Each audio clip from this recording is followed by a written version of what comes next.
Visual art is extremely potent and powerful among Native people.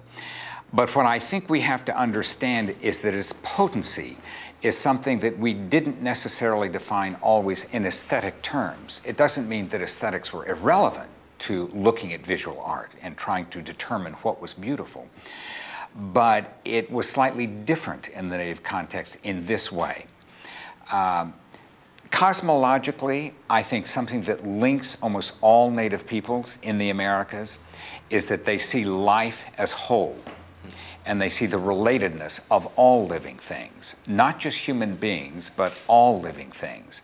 And for us, a mountain, a tree, was also a living thing. So there was this interconnectedness, and the importance of art that showed up visually, two-dimensional or three-dimensional, all things that we created, was somehow that fundamental aspect and value, and spiritual value, really, of how natives see the world was reflected in what we made.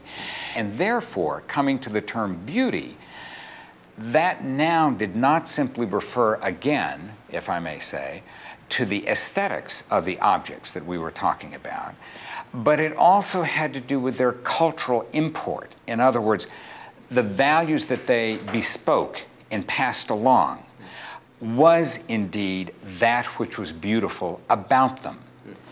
And so once you get those two things lined up, visual art and how we define beauty in the context of native life, then I think the transformative power of love becomes more explicable, because we loved not the objects, but the process which led to the making of the objects and what those objects personified in terms not necessarily of individual creativity or artistic spokesmanship, but of communal values and cosmology that sat at the very center of the particular community.